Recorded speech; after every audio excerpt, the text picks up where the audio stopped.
사랑합니다. 나란말싸입니다. 네, 또 강의 시작이 왔네요. 네, 결국 어쨌든 오늘까지 그것도 강의 올린다고 여러분들과 약속을 해야 어떻게든 짬을 내서 새벽에라도 동영상을 녹화하고 그 다음에 이렇게 올리기 때문에 네, 다시 또 짬을 냈습니다. 아, 또 예, 요즘 근황 자꾸 그래도 또 얼굴 공개하라는 그 친구들의 요청이 있는데 얼굴 공개는 못하는 겁니다. 그리 잘난 얼굴이 아니어서 그래서 손만 공개하겠습니다. 손만. 이게 무슨 의미가 있는지 모르겠는데 보이죠? 애플 펜슬 이걸로 쓰고 작업합니다. 별거 아니죠? 자, 오늘은 뭘 배울 거냐면 바로 사단으로 뛰어 넘어가요. 사단원 세상을 보는 눈에서 그 귀뚜라미 죄송합니다. 이 시를 배울 건데 어, 우리 학교 학생들의 말에 의하면 뭐 다른 학교 학생들 또 같은 미래엔 그 교과서를 공부하고 있는 친구들도 이 동영상을 활용한다고 하는데 이 부분에서 좀 갈리지 않을까 좀 생각을 해요. 그러니까 그 학교 선생님들께서 그 지금 이 1차 지필평가의 시험 범위로 귀뚜라미가 들어가는지 안 들어가는지 모르겠지만 선생님은 지금 이 중간에 있는 부분은 다 수행평가로 이렇게 배치를 하고 그 다음에 지금 이 귀뚜라미 부분은 이게 또 1차 지필평가로 볼 단원으로 선정을 했기 때문에 그래서 이 부분을 바로 건너뛰어서 수업을 하도록 하겠습니다. TMI로 또 2분이라는 시간이 나갔네요. 네, 미안합니다. 사과드립니다. 자, 귀뚜라미. 자, 학습 목표 보면 이렇게 써 있습니다. 화자의 관점에 주목하여 작품을 수용할 수 있다. 두 번째, 화자에 따라 작품의 분위기와 내용이 달라진다는 점을 파악할 수 있다. 자, 여기서 또 항상 그랬듯이 여러분들한테 미리 언급을 하고 넘어갈 이 강의에서 가장 중요한 포인트는 무엇이냐면 일단 첫 번째 무엇에 대해 알아야 되냐면 시적 화자. 화자 이 단어 속에서 화자라고 한다면 말하는 일을 얘기합니다. 근데 지금 귀뚜라미라는 시를 갖다가 공부할 건데 그 시 속에서 시 안에서 말하니가 분명 존재합니다. 그 시적 화자에 대한 그 의미를 알아야 될 것만 같아요. 네. 시적 화자에 대해서 알아야 되고요. 그 시적 화자가 달라짐으로써 그러니까 어떤 시적 화자를 데리고 이야기를 하느냐에 따라 시의 분위기가 혹은 내용이 전반적인 대부분의 것들이 아주 정말 달라지거든요. 그래서 그 시적 화자가 미친 영향이 어느 정도인지를 갖다 좀 파악해보는 시간을 좀 가지면 좋겠고요. 그 다음에 뭐 수사법 중에 설의법 또 알아야 될 것 같고 그 다음에 두 번째 뭐 의인법 세 번째군요. 예, 미안합니다. 의인법 정도 이런 것 정도 좀 알아두고 그 다음에 뭐 의성어도 등장하긴 하는데 의성어의 개념 아직 모르는 친구도 있기 때문에 의성어 뭐 그냥 알아두면 좋긴 해요. 예. 그 다음 이것도 알아야 되나? 자, 네 번째 알긴 알아야 돼요. 맞아요. 언젠간 알아야 되니까 심상 이미지라고 하는데 특히 여기서 공감각적 심상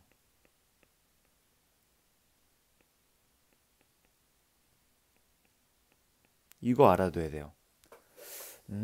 좀 심상까지 하면 좀 이렇게 강의가 길어질 수도 있겠는데 어쨌든 열심히 짧게 설명해 보도록 하겠습니다. 자, 그럼 바로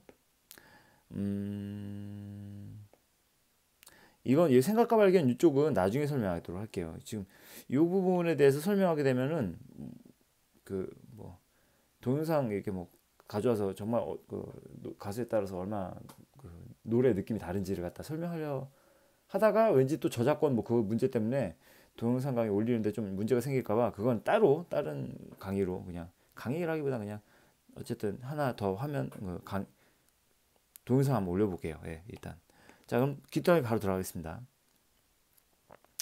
나이덕신의 귀뚜라미. 뭐 한번 쭉 그 전문을 갖다가 권장하는 건 적어도 10번 이상은 한번 읽어보세요. 그렇게 긴 내용은 아니기 때문에 시는 적어도 10번 이상 읽어야지 그 의미를 갖다가 좀 파악할 수가 있거든요. 예, 그래서 이 그림의 귀뚜라미 예쁘게 있죠, 그죠?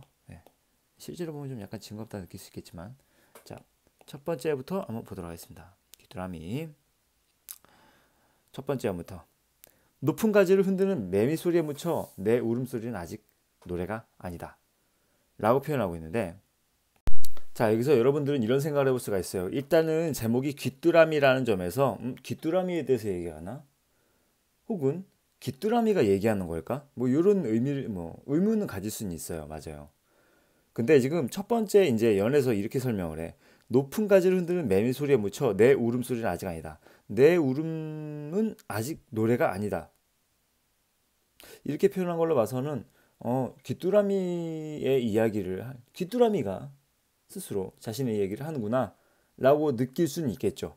여기까지는 추리할 수 있겠지, 그지? 뭐 기본적으로 그 시라는 것을 마치 그 추리하는 어떤 암호를 해석하는 어떤 개념으로 접근한다면 뭐 이렇게 좀 재밌게 접근할 수도 있겠죠. 그래서 이걸 또 그림을 한번 그려볼게요. 뭐 그림 그리기 잘 그리지 못하지만 대충 그리려 했는데 열정을 쏟아버렸네요. 일단은 더 그려보겠습니다. 잠시만요. 자, 됐습니다. 뭐 이게 뭐라고 도대체 자괴감이 드네. 어쨌든 이 그 매미를 완성했습니다. 그죠? 자, 봐봐요. 옷이 매미 엄청 크네. 예, 나무에 매달린 매미 퀄리티 있죠. 그 다음에 얘가 노래를 부르니까 이게 활용점정이거든. 일단 입술을 조금 더 굵게 휘, 휘 이렇게. 그 다음에 휙 노래를 부르니까 이렇게 이렇게. 자, 괜찮나요? 이렇게? 예. 노래 부르는 매미, 그죠? 여기 보이고, 그 다음에 귀뚜라미. 아, 귀찮으니까 여기 귀뚜라미 눈물 흘리고 있는 귀뚜라미 다리 뭐 이렇게 있습니다. 네. 뭐 이렇게 하면 되지 뭐. 자, 근데 여기서 중요한 게 그림을 그린 이유가 뭐냐면 여기서 높은 가지가 있는데 여기 이 높은 가지 여기에 비해서 이 친구는 어디 있냐면 땅바닥에 있단 말이죠. 이 둘의 공간에 위치한 공간 자체가 서로 사뭇 다르다는 거지. 상반된다는 거죠. 대조적이라는 것이지. 그죠? 높은 곳과 낮은 곳. 그죠? 이 차이가 좀 있다는 걸 좀 알아야 될 것 같아요. 그래서 여기다가 필기를 할게요. 자, 여기서 높은 가지를 흔드는 매미 소리에 묻혀 내 울음은 아직 노래가 아니다 라고 되는데, 여기서 높은 가지를 갖다가 이렇게 표시를 할까요? 뭘로 표시할까? 뭐 빨간색으로 하죠. 네. 이렇게.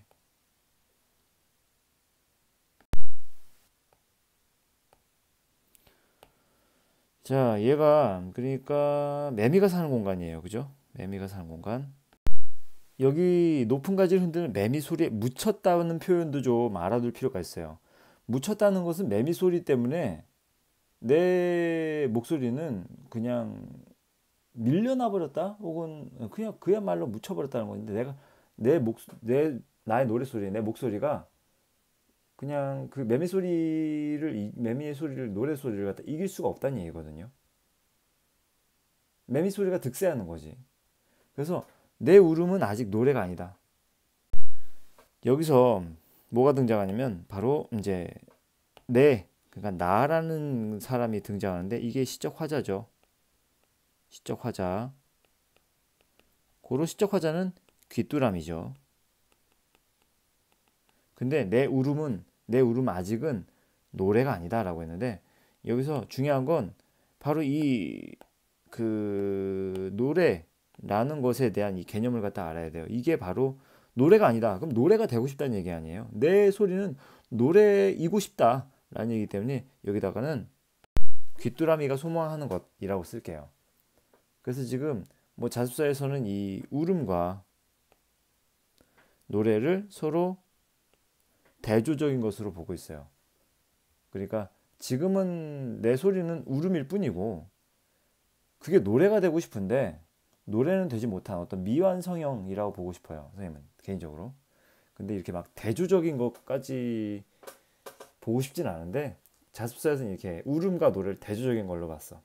하지만 선생님의 개념은 뭐 울음은 좀 더 발전되면 어떤 변화하는 과정으로 보고 싶거든요. 그러면 노래의 완성형 형태에 이르는 어떤 귀뚜라미 바램이 녹아들었다라고 생각하고 싶은데 자습서에서는 울음과 노래를 서로 상반되는 어떤 그런 속성으로 봤는데 뭐 그것도 틀린 얘기는 아닙니다. 네. 그 다음에 두 번째 영어 들어갈게요. 그런데 두 번째로 들어가기 전에 지금 여기서 선생님이 아까 앞서서 말한 어떤 중요한 개념 중에 하나인 여기 의인법이 등장했어요. 의인법. 의인법이 뭔지 아는 친구들은 있죠. 많죠. 의인법. 그러니까 사람이 아닌 걸 사람인 양 표현하는 겁니다. 사람이 생각하는 것, 사람만이 할 수 있는 행동, 사람만이 할 수 있는 어떤 말들. 그러니까 사람이 아닌 것들을 무생물이든 아니면 생물이든 간에 사람이 아닌 것들을 마치 사람이 하는 것인 양 표현하게 되면 그걸 의인법이라고 하는데 지금 여기서는 귀뚜라미가 이런 생각을 한다는 거 아니에요. 마치 사람처럼. 때문에 내 울음 아직은 노래가 아니다 라고 말했을 때 이 화자 귀뚜라미 자체가 의인법이라고 볼 수가 있어요. 네. 나의 울음 아직은 노래가 아니다 라고 생각하는 전체가 다 의인법이고요. 예. 여기서 어쨌든 구체적으로 보자면 네 라는 부분이 의인법이 사용된 부분이라는 걸 좀 알아두면 될 것 같습니다. 그 다음에 다시 두 번째 보면 차가운 바닥에 토하는 울음. 지금 귀뚜라미의 처지가 등장하고 있어요. 그죠? 풀잎이 없고 이슬 한 방울 내리지 않는 지하도 콘크리트 벽 좁은 틈에서 숨 막힐 듯 그러나 나 여기 살아있다 라고 하겠습니다. 여기서 자습서에서는 이렇게 꺾기 표시한 부분에다 뭐라고 쓰고 있냐면 귀뚜라미의 처지 어렵고 힘든 상황이라고 되어 있습니다. 아까 그 선생님이 그린 그림 중에 뭐 그림에 그 나무에 막 잎이 막 초록색 빛으로 연두색 빛으로 이렇게 예쁘게 색깔 집어넣어서 그림 그렸잖아요. 어쨌든 초록빛 어떤 연두색빛 나뭇잎 자체가 상당히 주는 느낌이 산뜻하고 뭔가 청량감 있고 그죠? 좋잖아요. 근데 그것이 없대. 풀잎이 없다는 거죠. 그죠? 풀잎이 없다는 거죠. 그러니까 상당히 뭔가 생기도 없고 그 다음에 이슬 한 방울. 지금 이슬 한 방울이라고 한다면 이것도 좀 깊게 들어갈 수 있다면 이 이슬이라는 것은 여기다 한번 써볼게요. 뭐 되게 그렇게까지 필기할 건 없지만 좀 더 선생님의 설명을 덧붙이자면 이슬이라는 것은 물이거든요. 이 물은 여러 가지 시 속에서 여러 가지 어떤 속성을 해석이 되는데 여기서 물은 생명력을 상징하는 것으로 보여요. 선생님 눈엔. 근데 물은 다른 시에서는 뭐 곰모도와 같은 어떤 고전 시가에서는 그 죽음을 상징하는 어떤 공간으로도 등장하기도 하는데 죽음, 뭐 생명력 여러 가지 것들의 의미를 가지고 있는데 특히 이 부분에서는 생명력을 좀 얘기하는 것 같아요. 그래서 물과 같은 어떤 소중한 그 생명력과 같은 한 방울 내리지 않는 지하도 콘크리트 벽 좁은 틈에서라고 얘기하는 건 좀 메마른 공간이에요. 뭔가 생기도 없고 그 다음에 어떤 생명력도 없는 척박한 그런 공간이라고 볼 수 있을 것 같아요. 표현하는 게 다 그래. 다 부정적인 표현들이잖아요. 한번 꼽아볼까요? 부정적인 단어들. 차갑대. 차가운 단어 좋아요? 나빠요? 좀 부정적이죠. 토하는 울음. 그 울음을 토한대. 울음을 뱉어낸다는 거죠. 다 부정적이죠. 풀잎이 없대. 부정적이죠. 이슬 한 방울 내리지 않는 표현 자체가 부정적인 표현들이 많죠. 지하. 기본적으로 시에서는 위에 있는 것보다 아래에 있는 걸 좀 더 부정적으로 봐요. 하강적 이미지도 있고, 네. 비가 막 내린다라고 하면 내리는 것도 화강적 이미지로 부정적 의미로 보는데 좀 전반적으로 밑에 있는 걸 좀 약간 부정적으로 봅니다. 그래서 지하도 그죠? 콘크리트 차갑죠.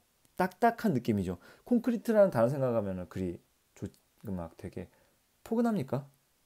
누가 콘크리트 이불 덮고 자는 건 아니잖아요. 그죠? 딱딱하고 거칠고 그죠? 좁아요. 뭐, 넓지도 않아. 다 모두 부정적인 어휘들의 일색이야. 그게 어디야? 귀뚜라미가 사는 곳. 그러니까 어렵고 힘들죠. 이해가죠? 네. 그래서 특히 이 부분이 지하도 콘크리트 벽 좁은 틈. 잘못 썼다. 잠깐만요. 네. 지하도 콘크리트 벽 좁은 틈. 이쪽이 귀뚜라미가 사는 힘들고 어려운 삶의 공간. 다 써줄게요. 네. 자, 이렇습니다. 네. 자, 그 다음. 그러나 나 여기 살아있다. 쓰세요. 여긴 이렇게 써요. 자세는 이렇게 써 있어요. 고통 속에서도 자신을 알리려는 간절한 의지. 고통 속에서도 자신을 알리려는 간절한 의지. 귀뚜루루 귀뚜루루 뚜루루. 이거 어렵다 발음하기. 귀뚜루루 뚜루루. 자, 요 부분 있잖아요. 이거는 그러니까 이게 귀뚜라미 울음소리잖아요. 그죠? 귀뚜라미 울음소리인데 이게 의성어예요. 의성어. 의성어 아까 핵심 개념 뭐 핵심 개념까지는 아닌데 의성어는 좀 알아둘 필요가 있다는 건데 그 소리를 나타낸 어떤 표현들을 의성어라고 합니다. 귀뚜루루 뚜루루. 네. 의성어입니다. 그 다음에 귀뚜루루 뚜루루 보내는 타전 소리. 이게 좌측에 보면 전보나 무전을 치는 소리를 갖다 타전 뚜두두뚜뚜뚜 뭐 이렇게 이게 타전 소리예요. 뭔가 이렇게. 근데 그 소리 이게 무슨 소리냐면 여기다 쓸게요 또. 귀뚜라미가 살아있음을 알리는 소리. 울음인 거죠, 울음. 예. 그 밤에 주로 밤에 많이 울죠, 귀뚜라미가. 그죠? 밤 거리 돌아다닐 때 그때 귀뚜라미 소리 좋잖아요. 귀뚜라미 소리. 선생님 개인적으로 좋은데 뭐 싫어하는 사람도 있겠지만 개인적으로 밤에 귀뚜라미 소리 막 이렇게 울리면 참 뭔가 고즈넉한 어떤 시골에 온 것 같기도 하고. 자, 그런 소리들이 등장한다는 것은 귀뚜라미가 거기 있구나라고 느끼잖아요. 살아있으면 이제 알리는 소리이기도 하겠죠, 그죠? 근데 그게 누구의 마음 하나 울릴 수가 있을까? 자, 여기서 본다면 그러니까 누구의 마음 하나 울릴 수 있을까? 다시 말하자면 귀뚜라미 입장에서는 누구의 마음 하나 울리고 싶다는 얘기야.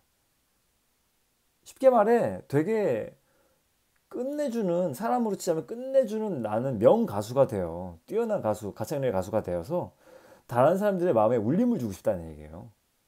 그렇잖아요. 되게 뛰어난 가수, 정말 가창력이 좋은 가수들 뭐 선생님 개인적으로 뭐 박효신 너무 좋아하고 나얼 좋아하고 그 다음에 뭐 그렇게 좋아하는데 그런 친구들 노래 들으면 정말 그 가슴 속에 울림이 있잖아요. 심지어는 막 감정의 정화, 카타르시스 때문에 눈물까지 흘리기도 하잖아요. 그죠?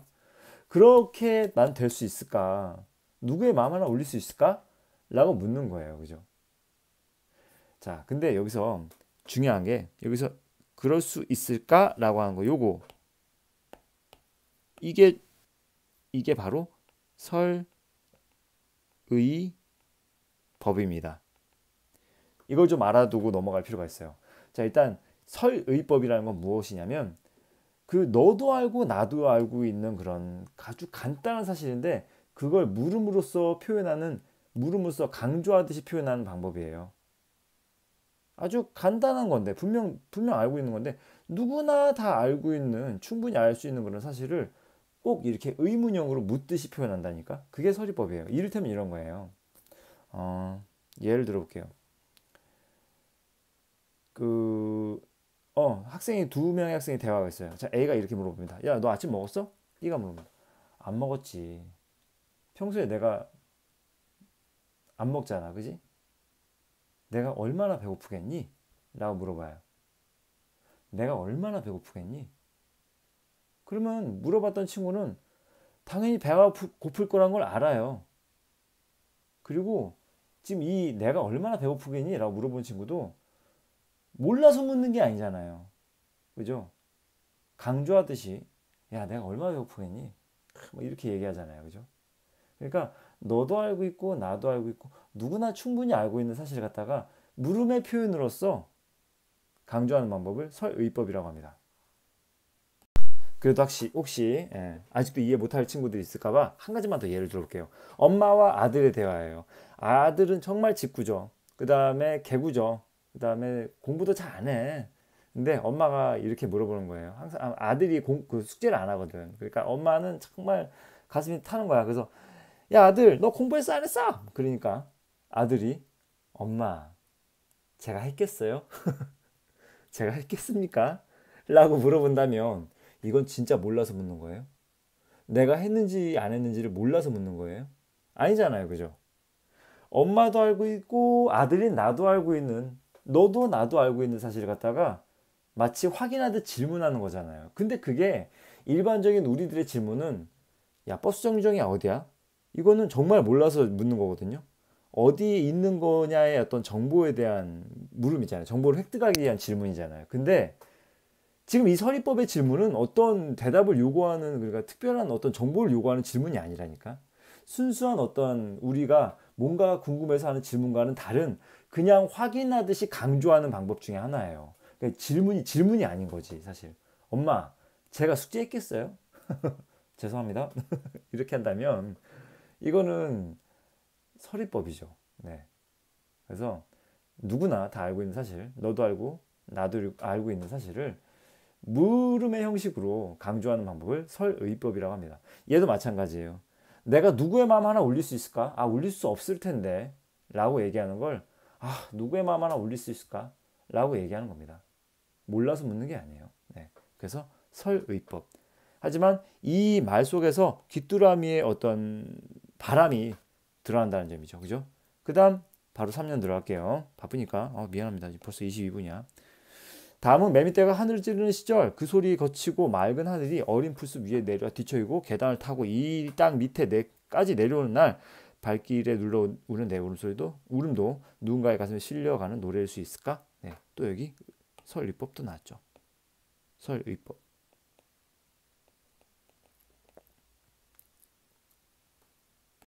자, 이 부분 집중해서 봐야 됩니다. 잘 보세요. 자, 지금은 매미떼가 하늘을 찌르는 시절이라고 한다면 매미는 언제 울죠? 그쵸? 여름이죠, 여름. 자, 그래서 여기 계절적 배경은 여름이라고 쓸게요. 됐죠? 계절적 배경은 여름이라고 볼 수가 있습니다. 하늘 찌르는 계절. 매미떼가 막 시끄럽게 우는 때, 그땐 여름이에요. 그죠? 그 소리가 거치고 맑은 가을이 어린 풀숲 위에 내려와라고 했는데, 여기서 맑은 가을은 이 여름과 좀 약간 대조적 속성을 가지고 있어요. 나의 바람은 어쨌든 여름이 가고 나면 그게 다 거쳐버리고 맑은 가을 좀 약간 가을의 이미지 중에서 이 맑은이라는 표현이 좀 더 긍정적인 느낌이 느껴지죠. 그죠? 내가 소망하는 날이거든. 그때가 귀뚜라미가 소망하는 날이거든. 그때 어린 풀숲 위에 내려와 맑은 가을이 내려온대요. 뒤척이긴데요. 가을이 막 뒤척이고 계단을 타고 이 땅 밑까지 내려오는 날. 자, 이 날이 언제야? 가을. 이날이라고. 근데 되게 재밌는 건, 자, 봐봐요. 다시 한번 말해줄게요. 가을이 어린 풀숲 위에 내려왔어. 착 하고 내려왔고, 막 꾸물꾸물 뒤척이기도 하고, 그 다음에 계단을 척척척척 내려와서 땅 밑에까지 내려온대요. 가을이. 자, 여기서 이건 무슨 법? 의인법이라는 거죠. 의인법. 이제 이해 가죠? 사람이 아닌 대상을 마치 사람인 양 표현하는 방법을 의인법이라고 하는데, 여긴 의인법이 쓰였어요. 그죠? 그 다음에 발길에 눌러 우는 내 울음도 여기서 발길에 눌린다는 이 표현이 잡서에 있는 대로 어쨌든 쓰긴 할게요. 자, 고통스러운 상황에서 나오는 울음이라고 표시가 돼 있어요. 자습서에는요. 근데 사실 개인적으로 선생님은 이걸 고통스러운 상황이라고 보고 싶지는 않아요. 발길에 눌려라는 부분을. 근데 뭐 어쨌든 이렇게 볼 수도 있어요. 이거는 수긍은 가요. 예. 이해는 가는데 이렇게 표현할 수도 있고 이렇게 생각할 수도 있고, 근데 내 생각에는 발길에 눌려 우는 내 울음이라고 하는 것은 기본적으로 귀뚜라미가 위치해 있는 곳이 지하와 같은 어떤 낮은 아주 발 아래 낮은 어떤 공간이기 때문에 그 표현을 발길에 눌려 우는 이라고 감각적으로 표현한 것이지 지금 이 그 귀뚜라미가 되게 고통스러운 뭐가 박해를 받는 그런 상황이라고 보기엔 좀 어렵지 않나 생각하다가도 또 이 귀뚜라미가 살고 있는 힘들고 어려운 삶의 공간이라는 측면에서 본다면 네, 고통스러운 상황이라고 봐도 괜찮을 것 같기도 하고요. 예. 어쨌든 네. 다양한 의미로 해석이 가능한 게 문학의 묘미 아니겠습니까? 근데 네, 여기서 발길에 눌려 오는 것은 어쨌든 그 좀 그 사람들의 발길의 어떤 소리에 눌렸다는 감춰졌다라는 의미로 저는 개인적으로 해석하고 싶어요. 개인적인 의견일 뿐입니다. 네. 어쨌든 자습서는 고통스러운 상황에서 나오는 이 울음소리도 누군가의 가슴에 실려가는 노래일 수 있을까? 자, 당연히 이것은 자, 이렇게 감동을 주시는 소리라고 하기도 합니다. 네. 그 다음에 여기 옆에 청각의 시각화라고 썼는데 이게 무슨 말이냐면요. 그 청각을 시각적으로 표현했다는 얘기예요. 청각을 시각적으로 표현했다고. 봐봐. 누군가의 가슴에 실려가는 노래일 수 있을까? 노래를 뭐라고 표현했어요? 실려간다고 표현했잖아요. 노래가 실려간다. 청각을 시각적으로 표현했잖아요. 상상을 해봐요. 노래가 뭐 어떤 수레나 뭐 어디 뭐 바구니에 막 실려가는, 예, 들것에 실려가는 그런 모습을 상상해봐요. 청각을 시각적으로 표현했잖아요. 그래서 청각의 시각화라고 하는 겁니다. 이 심상에 대한 그 설명은 시간 길어지니까 다른 강의를 또 추가적으로 하도록 하겠습니다. 그 다음에 이제 핵심 정리를 써보도록 하겠습니다. 여기 옆에 밑에다 쓸게요. 자, 다 썼습니다. 이렇게 갈래는 현대시, 지금 쓰인 거니까 요즘 쓰인 거니까 현대시고요. 형식에 구애받지 않기 때문에 자유시. 그 다음에 시적 화자의 어떤 정서를 표현하기 때문에 정서, 거꾸로 말하면 서정시입니다. 그죠? 주제 읽어보시면 될 것 같고, 특징, 의인법을 사용했죠. 그 다음에 다른 대상과 대조하여, 그러니까 귀뚜라미와 지금 매미와의 어떤 대조적인 어떤 속성을 활용하여 화자의 처지, 귀뚜라미의 처지와 소망을 드러냈고요. 그 다음에 의문영어미 많이 사용했죠. 노래일 수 있을까? 누구 마음 하나 울릴 수 있을까? 이런 서리법을 사용하고, 유사한 통사 구조를 반복했다는 얘기는 뭐냐면 비슷한 문장 구조를 반복했기 때문에 강조를 이뤄냈다라는 얘기입니다. 누구의 마음 하나 울릴 수 있을까? 누군가의 가슴에 실려가 노래할 수 있을까? 비슷한 문장 구조의 반복이죠. 이런 걸 통해서 시적 화자의 어떤 소망을 갖다가 좀 더 강조하는 효과를 갖다가 불러일으켰습니다. 자, 선생님이 강의하면서 지금 빼먹은 게 있기 때문에 한 가지 추가적으로 설명할게요. 여기 얘는 좀 내려두고. 자, 지금 여기서 이걸 갖다가 설명 안 했는데 어떤 부분이냐면 이것만 하고 마무리 지을게요. 자, 여기 지하도 콘크리트 벽과 그 다음에 높은 가지, 이 둘은 서로 대조적 속성을 가진 공간이더라 라는 걸 좀 알아두면 될 것 같고요. 그 다음에 전체적으로 지금 이 시 자체가 상당히 여기서 자습서에 써있는 내용입니다. 써줄게요. 자, 이렇게 의문형 문장의 반복과 서리법은 자신의 소리가 누군가에게 감동적인 노래가 되기를 바라는 소망을 간절히 드러냈다. 반복을 했잖아요. 다시 한번 보자면 뭘 반복을 했냐면 누구의 마음 하나 울릴 수 있을까? 아, 나 울리고 싶은데. 누군가의 가슴에 실려가는 노래일 수 있을까? 아, 그러고 싶다. 그런 말들을 서리법을 반복을 한 거잖아요. 그런 이런 의문형 문장의 반복은 간절한 소망을 드러낸다는 것. 이것만 좀 알아두면 될 것 같습니다. 네. 아, 또 30분 다 돼버렸네요. 어쨌든 여기까지 강의를 마치겠고요. 네. 끄실 분은 끄셔도 좋습니다. 그 다음에 역시 또 강의가 길어진 점 또 미안하게 생각하고 최대한 좀 줄여보려고 노력할게요. 하지만 그냥 너무 막 줄였다가는 만약에 시험에 나올 수도 있는 부분인데 막 너무 핵심적으로 가르쳐가지고 빠뜨릴까봐 또 걱정이 돼서 조금씩 중언부언하고 또 강조하고 싶은 부분은 조금 더 반복해서 말을 하게 되네요. 예, 어쨌든 여러 가지 경험으로 좀 더 나은 강의가 될 수 있도록 노력을 할 것이고요. 네. 어쨌든 늦은 시각이면 늦은 시각이고 어쨌든 바쁜 시각이면 바쁜 시각에 선생님 수업을 다음 날에 어떤 앞으로 올 수업을 미리 준비하는 마음으로 열심히 공부하고 있는 여러분들 응원합니다.